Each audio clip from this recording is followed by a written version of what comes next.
नमस्कार दोस्तों।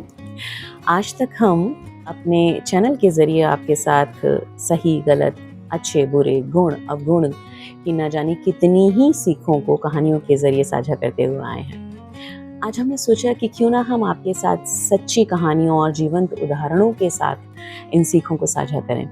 उससे आप और बेहतर कनेक्ट फ़ील कर पाएँगे और उन सब गुणों को, उन सब चीज़ों को अपनी ज़िंदगी में आत्मसात कर पाएँगे, जो आपके लिए बेहतरी का काम करेंगी भविष्य में। चलिए फिर शुरू करते हैं। आज हम बात कर रहे हैं उस शख्सियत की जो उदाहरण है असंभव को संभव बनाने का, जो उदाहरण है मनुष्य की असीमित क्षमता का, जो उदाहरण है दृढ़ इच्छा शक्ति, साहस और संकल्प का। जी हाँ, आज बात करेंगे हम अरुणिमा सिन्हा जी के बारे में। माउंट एवरेस्ट को फतेह करने वाली दुनिया की पहली विकलांग महिला अरुणिमा सिन्हा। इनसे जुड़ा अपना एक किस्सा इस समय आपके संग साझा करना बेहद ज़रूरी समझती हूँ मैं। तो ये बात है तकरीबन 2015 के बीच की। मुझे काफ़ी ज़्यादा परेशानी हो रही थी शारीरिक तौर पे। जिम्मेदारियां सारी थीं और शरीर साथ नहीं दे पा रहा था उन सब कामों को करने के लिए। मैं ठीक तरीके से अपने दैनिक कार्यों को करने के लिए भी चल फिर नहीं पा रही थी और यही वजह थी कि उन दिनों पहली बार ऐसा हुआ कि मैं अवसाद की स्थिति में आई थी। सबसे पहले मैंने जो महसूस किया था पैनिक, वो उन्हीं दिनों किया था। तो ऐसे में जब हम महसूस करते हैं तो हमारी बड़ी एक वो होती है कि हम अपना दुखड़ा रोएं, किसी के पास जाके उस बात को डिस्कस करें, जो कि एक बहुत ही हेल्दी और ज़रूरी बात है कि अपने अंदर जो चल रहा है उसे आप कैसे भी वेंट आउट करें। तो मेरी ज़िंदगी में जो मेरे एंकर हैं, रिश्ते में मेरे भैया हैं, लेकिन वो ऑल इन वन वाला काम करते हैं। प्रभु की तरफ से वो मुझे भाई की तरह मिले मेरी ज़िंदगी में, लेकिन वो मेरे पिता का, ज़रूरत पड़ने पे माँ का, सहेली का, क्रिटिक का, हर एक किसी का काम करते हैं। तो हमने उन्हें फ़ोन किया और सारी समस्याएं बताई कि भैया ये परेशानी हमको हो रही है, और हम रोने लगे। तो उन्होंने बड़े ही सपाट शब्दों में मुझसे जो वाक्य कहा वो ये था कि बिटिया रानी, अरुणिमा सिन्हा को जानती हो? अब चूंकि मैं 2013 में सुन चुकी थी उनकी जो जीत की कहानी थी, तो मैंने कहा हाँ, मैंने उनका नाम सुना है, मैं जानती हूँ। वही तो हैं जिन्होंने एवरेस्ट फतेह किया। बोले उनकी पूरी कहानी जानते हो? मैंने कहा हाँ, मैंने सुना था कि काफ़ी परेशानी के बाद वो जीती थी। उन्होंने मुझसे एक वाक्य ये कहा कि बेटे, बिना एक पैर होने के वो एवरेस्ट पे चढ़ गईं। आपके पास तो आपके दोनों पैर मौजूद हैं, तब भी आप रो रही हैं। जब मैंने ये सुना तो अचानक से बहुत सारी भावनाएं मेरे मन में उमड़ी, जिसमें शर्म की भावना थी, जिसमें एक उम्मीद की भावना भी थी और एक दृढ़ संकल्प की भावना भी थी। उनसे बात करके मैंने फ़ोन को रख दिया और सबसे पहले उनकी पूरी जीवनी जो थी, जो उनका पूरा किस्सा था, उसको ढूंढा और पढ़ना शुरू किया।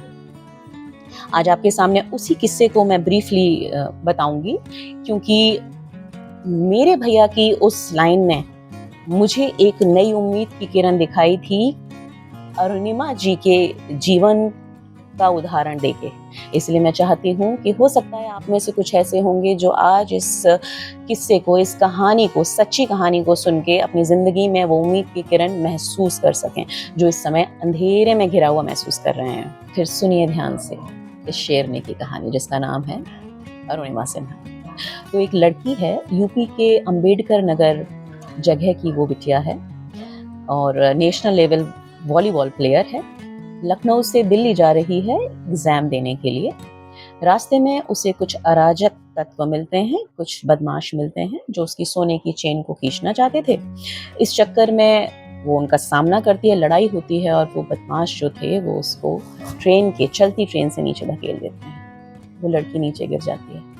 पूरी रात ट्रेनें आती हैं जाती हैं और उसका जो बायां पैर था वो पूरी तरह से क्षतिग्रस्त हो चुका था। अगले दिन सुबह उसको अस्पताल ले जाया जाता है। वहाँ पे डॉक्टर्स पूरी कोशिश करते हैं, लेकिन तब भी वो उनके पैर को नहीं बचा पाते और उनके बाएं पैर को काटना पड़ जाता है। लोग आते हैं, सांत्वना देते हैं, कुछ दिनों की खबर भी बनती है। उसकी तड़प, उसका दर्द सिर्फ वही जानती है, जिसके सामने अभी कुछ समय पहले पूरा एक उज्जवल भविष्य था। जो एक प्लेयर थी, जो एक जॉब के लिए जा रही थी, जिसने न जाने कितनी उम्मीदें रख रखी होंगी अपनी ज़िंदगी से, जैसे हम सब रखते हैं। एक ही पल में, एक ही रात में वो सब उम्मीदें खत्म हो चुकी थी। वो लाचार की तरह पड़ी हुई थी, सबके लिए, उसके अपने दिल में नहीं। जैसे ही वो थोड़ा ठीक होती है, वो दोबारा से खुद को समेटती है। जिस समय सबका आत्मविश्वास टूट जाता है, सबकी हिम्मत टूट जाती है, उसी समय पे वो सबसे बड़े साहस का प्रदर्शन करती है। वो ये कहती है और सोचती है कि मैं एवरेस्ट को फतेह करूंगी। उसके भाई उसमें उसका साथ देते हैं। वो जैसे ही थोड़ा चलने लायक होती है, वो पहुंचती है कहाँ? वो पहुंचती है बछेंद्री पाल जी के पास। जी हाँ, बछेंद्री पाल जी, जो भारत की पहली महिला हैं जिन्होंने एवरेस्ट को फतेह किया था। उनके पास जाके वो अपने सपने को कहती है कि मैम मैं ये बनना चाहती हूँ। और बछेंद्री मैम उनसे कहती हैं कि बेटे, आप इतना सोच पाई इन सब परिस्थितियों में, तो आप समझ लीजिए कि आप वो कर गई हैं, अब तो बस तारीख तय होनी है। और फिर इस तरीके से वो शुरू करती हैं अपनी प्रैक्टिस। और 2 साल के अंदर अंदर, बमुश्किल 2 साल हुए थे, वो 2013 मई में एवरेस्ट को फतेह कर लेती हैं। ये कहानी आपको चंद लाइनों की लग रही है, छोटी सी लग रही है, लेकिन सोचिए कि वो 2 साल कैसे रहे होंगे उस लड़की के लिए। कितनी जबरदस्त मेहनत, तपस्या, एक नकली पैर को लगाना, फिर उसके जरिए प्रैक्टिस करना, कभी खून निकल आना, कभी दर्द होना। कितनी बार उसे महसूस हुआ होगा कि जाने ये संभव है भी या नहीं, लेकिन उसकी दृढ़ इच्छा शक्ति ने और उसने हार नहीं मानी। और यही वजह थी कि वो आज विश्व पटल पे जानी जाती हैं। उन्हें हम सब इज्जत के साथ पुकारते हैं। उसके बाद भी उन्होंने 7 महाद्वीपों की जो चोटियां थी सबसे ऊंची, उन सबको भी फतेह कर लिया। तो आप सोचिए कि क्या दमदार पर्सनैलिटी है वो। हम सबको उनसे सीख लेनी चाहिए। हो सकता है हमारी जिंदगी के मसाइल अलग हों, परेशानियां अलग अलग हों, लेकिन जो एक कॉमन चीज है जो हम सबको रखनी चाहिए अपने दिल में और दिमाग में, वो क्या है? वो है करेज, साहस, दृढ़ इच्छा शक्ति और संकल्प। अगर इन 3 क्वालिटीज के साथ हम चलते हैं तो माध्यम बनते हैं और हम जीत हासिल करते हैं। चलिए, आज की कहानी यही थी। आगे भी हम जीवंत उदाहरणों को लेते हुए आपके पास आते रहेंगे और नए किस्से कहानियों के साथ आपके साथ साझा करेंगे उन चीज़ों को जिनको जानने की, और अगर जानते हैं तो याद रखने की हम सबको ज़रूरत है। और अब आखिर में अपनी बात करें, उस सीख को लेने के बाद तो धीरे हम लग गए अपने काम पे, अपने कुछ चुनिंदा बहुत ही खास लोगों के साथ और मार्गदर्शन से।